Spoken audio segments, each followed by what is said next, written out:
بسم اللہ الرحمن الرحیم۔ السلام علیکم۔ قاسم عبدالکریم صاحب کے حوالے سے ہمارے ویلوگز چل رہے ہیں۔ ان کے جو ماننے والے ہیں وہ انہیں مہدی سمجھتے ہیں اور ان کی خوابوں کا بڑا چرچا ہے۔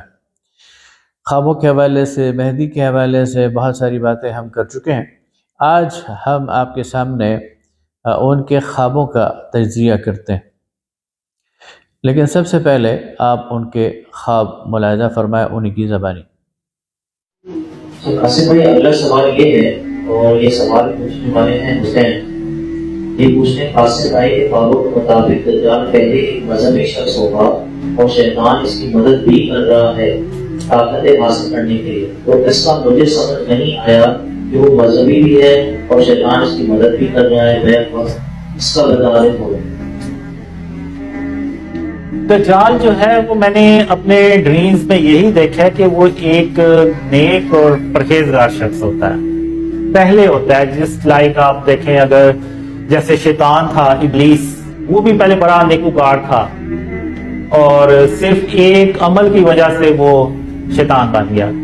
تو دجال بھی واقعی میں نے اپنے ڈریم میں نیک ہی دیکھا ہے، ایون اللہ مجھے مثالیں دیتا تھا کہ تم بھی ویسے بنو، تو میں ویسا بن نہیں پا رہا تھا جس طرح کہ اللہ چاہ رہا تھا کہ میں اس طرح کا ہو جاؤں۔ تو لیکن ایسا کچھ ہوتا ہے جس کی وجہ سے وہ جو دجال ہے وہ میرا مذاق اڑاتا ہے، یا اس طرح سے کچھ عمل وہ کرتا ہے جس کا اللہ کو سخت ناپسند آتا ہے اس کا یہ عمل۔ تو وہ جو ہے نا وہ پھر اسی طرح ہی جیسے شیطان غلط راستے پہ چلا جاتا ہے، وہ بھی پھر اس غلط راستے پہ چلا جاتا ہے، اس کو جو پاورز ملتی ہیں اس کو وہ پھر شیطانی طریقے سے اس کو اپ گریڈ کرتا ہے، اور شیطان خود اس کی رہنمائی بھی کرتا ہے ان پاورز کو اپ گریڈ کرنے میں۔ تو گرمیوں میں اگست 2015 میں اللہ نے مجھے پہلی بار ایک خواب میں اللہ نے اس کو دجال کہہ کے بلایا تھا کہ قاسم، دجال 4 گھنٹوں کے لیے بے ہوش ہو گیا، تو 4 گھنٹوں کے بعد وہ ہوش میں آ جائے گا، تو تم یہاں سے بھاگ جاؤ۔ آپ نے دیکھا کہ ان سے سوال کیا گیا کہ دجال کے بارے میں یہ سننے میں آئے کہ وہ عبادت گزار شخص ہوگا اور شیطان اس کی مدد کرے گا۔ اس کے جواب میں وہ فرماتے ہیں کہ بالکل شیطان جو دجال ہے وہ ایک عبادت گزار شخص ہوگا۔ پھر کے بعد وہ اپنے ایک ڈریم، اپنے خواب کا ذکر کرتے ہیں جس میں اللہ رب العالمین انہیں دجال ایک عبادت گزار فرد کے طور پر متعارف کرواتے ہیں اور کہتے ہیں کہ دیکھو، اور اسے دجال کہہ کر پکارتے بھی نہیں ہیں، اور کہتے ہیں کہ دیکھو تم بھی اس طرح بن جاؤ، یعنی دجال کو ان کے لیے مثال کے طور پر بیان کرتے ہیں۔ اور پھر وہ کہتے ہیں کہ دجال نے چونکہ میرا مذاق اڑایا تو اس کے نتیجے میں اللہ تعالیٰ کے غصے کا شکار ہوا، اور پھر وہ شیطان کے راستے پہ چل پڑا اور شیطان نے اس کی بڑی مدد کی۔ اب اگر اس خواب کا تجزیہ کیا جائے اور ان کی سٹیٹمنٹ کا تجزیہ کیا جائے تو اس میں 3 بلنڈرز ہیں جو انہوں نے مارے ہیں۔ پہلی بات تو یہ ہے کہ وہ یہ کہتے ہیں کہ دجال جو ہے وہ شروع میں عبادت گزار فرد ہوگا اور بہت زیادہ عبادت کرے گا، اور اتنی عبادت کرے گا کہ اللہ تعالیٰ اسے بطور مثال پیش کرتے ہیں مہدی کے سامنے، ان کے سامنے وہ احادیث سے واضح ہوتا ہے کہ جو دجال ہے وہ یہودی ہوگا،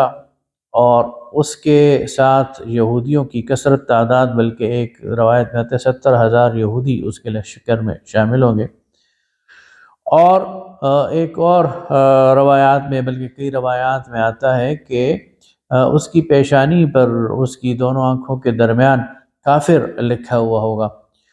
تو یہ کیسے ممکن ہے کہ اللہ رب العالمین اپنے مہدی کے سامنے دجال کو بطور مثال پیش کریں اور کہیں کہ دیکھو یہ جس طرح عبادت کرتا ہے تم بھی اس طرح بن جاؤ اور تم بھی اسی طرح عبادت کیا کرو؟ تو یہ ایک بالکل نہ ماننے والی بات ہے۔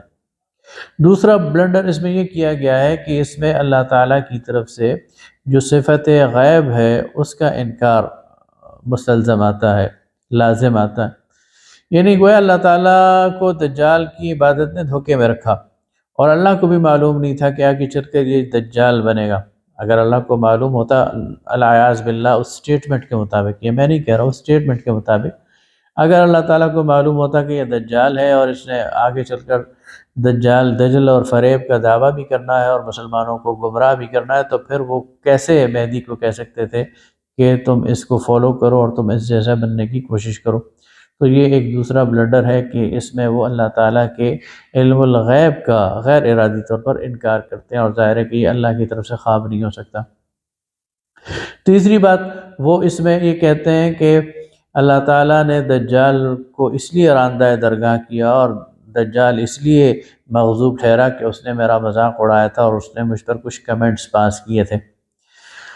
غالباً ان کے پس منظر میں وہ شیطان اور آدم علیہ السلام کا واقعہ ہے کہ شیطان نے آدم علیہ السلام کو سجدہ نہیں کیا اور اس لیے راندہ درگاہ ہوا، تو اسی کو وہ ریپلیکیٹ کر رہے ہیں، اور وہ یہ سمجھتے ہیں کہ دجال بھی اس لیے راندہ درگاہ ہوا کہ اس نے میرا مذاق اڑایا اور مجھ پر کمنٹس پاس کیے۔ حالانکہ ایسی صورت نہیں ہے۔ دجال کے بارے میں نبی کریم صلی اللہ علیہ وسلم کی جو روایات ہیں ان کو دیکھتے ہوئے معلوم ہوتا ہے، اور جو مسیحی روایات ہیں یا جو یہودیوں کے ہاں روایات ہیں،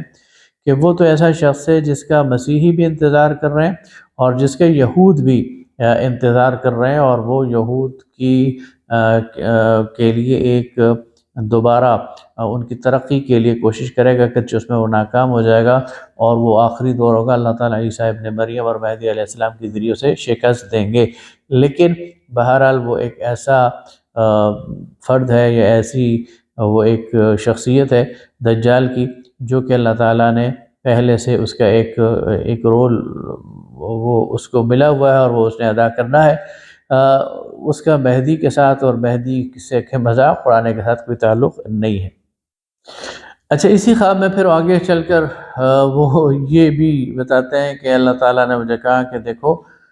دجال جو ہے وہ بے ہوش ہے 4 گھنٹے کے لیے، اور تم یہاں سے بھاگ جاؤ۔ اس سے وہ کیا ثابت کرنا چاہ رہے ہیں کہ دجال وہ اللہ رب العالمین کی قوت قاہرہ سے بھی باہر ہے، اور اللہ تعالیٰ کو مجھے بچانے کے لیے اس کے بے ہوش ہونے کا انتظار کرنا پڑ رہا ہے۔ چلے آئیں ان کے ایک اور ڈریم سنتے ہیں۔ یا اللہ بس مجھے ایک شخص کو قتل کرنے کی اجازت دے دے۔ تو اللہ جو ہوتا ہے نا وہ بڑا تیزی سے میری طرف آتا ہے۔ اب یہ نہیں کہ اللہ کو نہیں پتا کہ میں نے کس کو کرنا ہے، لیکن اللہ کو پتا ہوتا ہے، تو وہ اللہ بڑا تیزی سے میری طرف آتا ہے اور مجھے کہتا ہے قاسم کیا بات ہے، تم کس کو قتل کرنا چاہتے ہو؟ تو میں اللہ سے کہتا ہوں کہ اللہ میں اپنے آپ کو قتل کرنا چاہتا ہوں کہ میں تیرے وعدوں کے بارے میں ہمیشہ شک میں پڑا رہا۔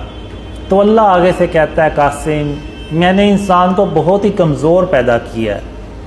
تو تم یہ الٹی باتیں سوچنا چھوڑ دو اور آؤ اب میں تمہیں گھر چھوڑ دیتا ہوں۔ تو آپ نے ان کا دوسرا ڈریم ملاحظہ کیا، اس میں وہ یہ کہتے ہیں کہ میں نے اللہ تعالیٰ سے کہا کہ مجھے ایک بندے کے قتل کرنے کی اجازت دی جائے، تو اللہ تعالیٰ تیزی سے میری طرف آئے اور کہا قاسم بتاؤ تمہیں کس کو قتل کرنا۔ اس میں آپ دیکھیں کہ وہ اللہ تعالیٰ کے لیے تجسیم،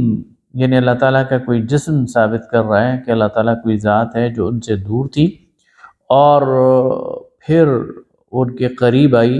اور تیزی سے آئی، گویا دوڑتے ہوئے آئی۔ تو لیس کمثلہ شیء، اللہ تعالیٰ فرماتا ہے کہ اللہ تعالیٰ کی طرح تو کوئی ذات نہیں ہے، لہٰذا ایک شخص کیسے یہ کہہ سکتا ہے کہ میں نے اللہ کو دیکھا ہے اور اللہ میرے قریب آیا، اللہ نے مجھے اپنے قریب کیا، اللہ دور تھا اور میرے قریب آ گیا اور پھر کہا کہ آؤ میں تمہیں گھر چھوڑ کر آتا ہوں۔